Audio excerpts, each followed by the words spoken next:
Hey, how's it going? It's Robin Smith, and it's time for the Robin Smith Show for Sunday, April 5th, 2026, special edition, Easter egg edition, the egg roll. My wife's always wanted to do the egg roll at the White House, but we've been living in Trump land for God knows how long. You know, did Trump enter our consciousness in 2014? Was that when he started? I mean, I know he tried to run for president earlier, but like, was it 2014? And then, you all know the rest. Even during the Biden administration, he was active. We've all had to deal with Trump. Anyway, I'm already on Trump. Why am I on Trump? Let's not talk about Trump. Let's talk about the Caps, right? No guest today. It's all about Easter. I'm recording this on Friday. It's Good Friday. And for some of you who may follow along, it's also coffee's back on the menu. And so is pot and alcohol. And I didn't realize this earlier when I gave up these substances for Lent that, I've always waited until Easter Sunday. But apparently, I guess the rector at our church, she was talking about how, technically Lent ends on Thursday. And it's not like a Thursday service and a Friday service and a Saturday service and a Sunday service. There's no dismissal on Thursday service. I think it's technically one long service. I don't know. I don't pretend to know how it all works, but the point is, you better believe yesterday I enjoyed the things that I gave up. And I'm also on a little bit of a body fat kick. Not a body positivity or body dysmorphia or, I've talked in the past about being a little OCD. I blame the Whoop strap, okay? I have a Whoop strap, and it asks me to weigh myself. Now, I don't weigh myself every day, but it asks, how much do you weigh? And then it's like, what percentage is body fat? And, the gym that I go to has this thing called InBody. You stand on it with bare feet, and then you hold these electrode things or whatever. And then, it you enter in your height and your male, female, and your weight. And then it calculates your body fat. And so, that's a goal. That's a goal to lose body fat. And I can't do that when I'm eating these damn Cadbury Easter eggs. They're so good, and I'm a whole milk guy. If you bring skim milk into my house, I will shoot you dead on arrival. Okay. Don't even call it milk. It's not real. I want to have regular whole milk. And then if I got to cut down on the fat, just have less of it. Have a little, pour my Rice Krispies and, and then, quarter cup of milk or something, some sad amount. Anyway, I'm all over the place. As always, did you all listen to last week's episode? I had No Pterodactyls on, I believe. And I got to play, or was that two? Yeah, no, that was last week. And they have a new album coming out. Next thing I know, they released their single Sisyphus. And I shared a track that I believe hadn't been released. So it was an exclusive. It was Fake IDs, not to be confused with the many other songs titled Fake IDs. Some local DMV area fans might remember the band called Deleted Scenes, and they have a track called Fake IDs. I highly recommend their track as well. Go check them out. I'm sure you can find them on Bandcamp, Deleted Scenes, Fake IDs. But they gave me carte blanche. I got permission I have the whole album. Next thing I know, by No Pterodactyls. And on that interview last week, I confessed to them that they gave me their singles. The four release schedule. Here are the 4 singles we're going to release in this order. And I got to tell you, I was waiting for them to say "no" as a verb. They didn't. "No" as a verb was my favorite track from the album, and I'm going to share that with you, fine folks, right here and right now. Before I ramble about my adventures at a flute repair shop and cleaning up my old mildew guitar. I got some stories for you. But first, here is not love as a verb. That's the Incubus song. No as a verb. All right. Enjoy, and I'll see you on the other side.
Fuck yeah. So that's No Pterodactyls, No is a verb off their new album, Next Thing I Know.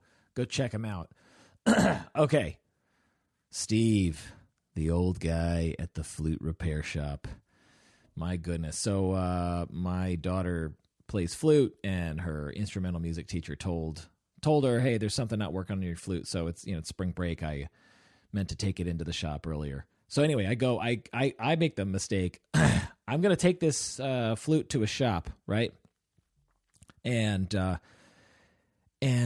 think I'm like, oh, wait, okay, before I do that, like I used to play flute in elementary school, and so did my wife. So the flute she's playing is my wife's. Now, I think I got rid of mine maybe a couple of years ago. I could have just taken it to like Unique Thrift Store. I wish I had taken it to, a flute shop or something, a woodwind shop, right? Something with a little more intention. But now, so I was like, did I give it away? I can't remember. So I went down in the basement. Okay. I didn't find my old flute, but I did find 2 old guitars that have been neglected. They have been exiled. They've been banished. Not really. They're just forgotten about. And I pull them out of the basement. One of them is my Ibanez RG 520 that I got in high school as a high schooler.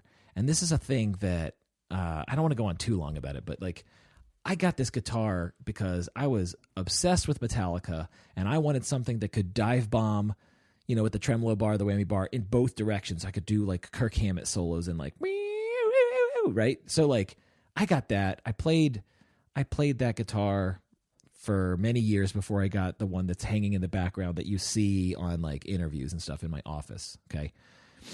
It had mildew on it. So I was like, I'm like, if I'm going to go to a shop, let me just see. I might get rid of these guitars. I had a Martin. What kind of a Martin was it? It was an OMC 1E. This is like a acoustic electric, right? And it's the kind where you need to put the humidifier in and keep the guitar at the right humidity level in its case, or else it warps. And I just wasn't a good guitar daddy. Okay. All right, I confess, I wasn't. Okay, and another thing, come on, no joke. This is no joke. I love Dana Carvey's Biden. All right, anyway, so these 2 guitars, I come up, I'm like, if I'm going to go to a music shop, let me just see like what's. I before I started cleaning them off, I went to the closest music shop to where I live. And the primary objective is get my daughter's flute repaired so she can, when spring break is over, she can go back and play her lessons. And they were like, hey, this is only electric instruments, so we recommend you go to House of Musical Traditions in Tacoma Park. Shout out. And but the guy was like, he looked at my RG, the Ibanez, and he's like, I'll give you $150. We're not in the business of buying used guitars, but I'll give you $150 for it. And I was like, yeah, no. I know it's worth more than that. And I don't know if guitars appreciate like vintage guitars if you take good care of them, as opposed to like things that depreciate in value. But anyway, so I end up going to House of Musical Traditions, right? The next day, and I'm there, and I bring my 2 guitars. But this time I'm like, I need to clean. I need to make them in tip top shape. I like cleaned the case. I went down and I found the missing tremolo bar and the original. I don't even know what you call them. The things that you put your strap on, not that kind of strap on. So you put your like I did this trick in high school where I flipped the guitar. We all were performing in Sherwood High School's Rock and Roll Revival, and we wanted to like flip our guitars around. I don't know which song it was. Was it Hotel California? I cannot remember. But we all the guitar players were like, we'll like at this one part of the song, we'll all flip our guitars over, and like the only way you can do that in a safe way is to make sure that there's like locking mechanisms on your strap. Anyway, I digress. The point is I like take care of it again. And as I'm shining it and caring for it, and I'm like, oh man, I feel like such a bad guitar daddy. But anyway, I am curious how much I could get for this. So the guy at the House of Musical Traditions, he goes, hey man, we're going to send this flute out. Like, we don't repair flutes. And I was like, God damn it, that guy, Bob over at ProTech, you lied to me. No, he didn't lie to me, but he just, I wish he had told me to go to the flute shop instead of House of Musical Traditions. But I actually don't wish that, because while I'm at House of Musical Traditions, I look over to my left and I see this guy at the other end of the store. And I'm like, I know this guy. why do I know this guy? I was like, pardon me, 1 second. Guy with a long beard who looks like he belongs at the Renaissance Festival. I go over and I'm like, hey man, I know you, but we've never met. I was like, are you in Quiet the Mountain? He's like, yeah. And I was like, hey, I had Jimmy Stewart, first year of podcasting back in 2020 or maybe 2021. Jimmy Stewart was on the show, and he's one part of the duo Quiet the Mountain, and Christian, the other, his musical buddy, his partner, his co-creator. And I'm like, hey, so I know Jimmy. It's good to meet you, man. And he's like, oh, that's so crazy. Like, we're actually playing a show tomorrow in Baltimore, and we haven't played in a couple of years or 3 years or something. And I was like, that's awesome. Well, I can't make it to that show, but I hope you have a good time. And it's just such a small world. Anyway, so I can't do long story short. I've already blown my credit on that credibility. But I go, so then, yeah, the guy with the beard, the Renaissance Festival looking guy, I forgot his name. He goes, well, if you drive over there, maybe the turnaround time will be quicker. And I was like, okay, I'll do that. And he was like, what, you will? Oh. And I was like, yeah. And I just didn't even waste time going and getting my guitars and having them take a look. Cause he was honest with me. He was like, hey man, like whatever, we're going to lowball you. I mean, he was very honest. He was like, the best bet if you want to sell these guitars. Cause I was going to go to Atomic Music. Bob at Protech said, go to Atomic Music in College Park. The guy over there he'll give you a fair price. But the dude at House of Musical Traditions was just like, yeah, the best bet is like selling it privately. And I was like, okay. By the way, I'm not even sure I want to sell these guitars anymore. After taking care of them and, with the Martin, I like popped it in a new 9-volt battery because I wanted to make sure they all worked. I plugged them in and I played them. And now I'm like, my rationale was I only need one electric and one acoustic. My wife was even like, aren't you betraying yourself by like selling these? She has a point. Anyway, so I end up going over to Gaithersburg to the flute repair shop. And then this old guy, Steve, he comes out and he's like, yep, here's your problem. The flute, these insects come in and they eat the pads. They eat because the flute pads on the keys are made of like cloth, I guess. And, just like moths eat clothes. And anyway, so we got a rental. That's the punchline. I got a rental flute. And yeah. That was a long walk to nowhere, wasn't it? Steve was just I told him, he's like, I know every musical director in Montgomery County. I was like, do you know Bruce Cavanis? He's like, oh yeah, I know Mr. Cavanis. And I go, yeah, like he was my middle school band teacher. And of all the teachers that had a positive influence on me, I mean, he's up there at the top. Like I said, I played flute in elementary school. And then when I went to middle school, I was like, oh, flute's gay. Like flute's for girls. Like I can't play flute, right? Like 6th grade Robin is like, there's no way I'll get my ass kicked, right? So I switch over, take my brother's cornet, which is kind of like a trumpet. It's a smaller trumpet. And Mr. Cavanis taught me. He was like, well, if you stay after school, I can teach you. And sure enough, I did. And he treated the students with respect. He would always call us like Mr. Smith. He gave us, I don't know. I mean, I had panic attacks in that class when it was like scale test day. I was always like, fuck those drummers with the chromatic scale. Those goddamn drummers. All they have to just do is boo, boo, boo, boo, boo, boo on their xylophone. Super easy. They don't have to memorize fingering. Anyway, I digress. Let me just pivot here real quick. Am I weird if I have a section for jeans that are not clean or not dirty? If you have jeans, you fold them, you put them in the clean. But if you wear jeans once or for like a half day, you don't. It seems like they're not dirty yet. But you can't put them back with the clean jeans, right? And they're not. You don't want to put them in the dirty. If they're not dirty, they don't go in the hamper. Do you all have a section for half clean, half dirty jeans? Or am I just a crazy guy? I want to know. So you can call the hotline, 301-458-0883, or write the show, robinsmithshow@gmail.com, and let me know. Okay. It's Cap's rambling time. They lost to New Jersey. Congratulations to the New Jersey Devils. I was really sad to see that. Apparently, yeah, because Disney Plus has ESPN. I've been missing out on watching Caps games whenever it's broadcast on ESPN. Jack Hughes, I think he got a couple of goals. New Jersey Devils are not even in the hunt for the playoffs, so it stings extra. It's an extra sting. I actually went to the Caps game against the Flyers with my buddy Ian. It was the first time I drove down. Usually I metro down to Capital One Arena. But, Ian, he had the handicap pass. He was like, hey, let's drive. Let's take my handicap pass. I was like, hey, great idea. We actually didn't end up using it, but, we were sitting next to Flyers fans, which, I don't have to tell you, dear listener, they were obnoxious. This chick was right next to me. She was like, let's go Flyers. And she was so loud. I was like, she had these long press-on nails. I'm very judgmental right now. I don't mean to be, okay? I don't mean to be. If you have press-on nails, God bless you. I'm just saying, when I was there was a part of me that was like, this fucking, excuse my language. She gave me shit too. She was like, when the Flyers scored or whatever, she's like, oh yeah, those Caps fans are getting a little quiet here. And she like elbows me, she's like, come on, I have to give you shit. You're wearing a blue jersey. And I'm like, I look at her and I'm smiling. I'm just like, yeah.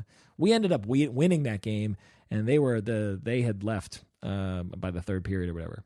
Not that I was going to rub it in their face or anything. I think I'm more mature than that these days, now that I'm in my early 40s. By the way, Easter Sunday, this is going to come out. You won't hear it. I don't think I'm going to release this early, so it'll be too late, but maybe you can replay it. On Sunday, the Caps play the Rangers, 7 p.m. on ESPN Plus. You could probably watch it on other networks, but I don't know. And it's the Inside Out version. They have the technology where, I guess the players are going to be like little Inside Out characters inside Riley's mind, and it's all the characters from Inside Out. So that should be cool. I've never seen that before. Excuse me. Hopefully there's a replay, or you can watch highlights from it. Okay. All right. It's I was gonna ramble about something else, but I'm out of time. It's about the new gym. I went to a new gym because our family's got to kind of be a little flexible on what we're spending money on, and so there's a gym that we live closer to, and I went to it today, and I was like, do you have a steam room?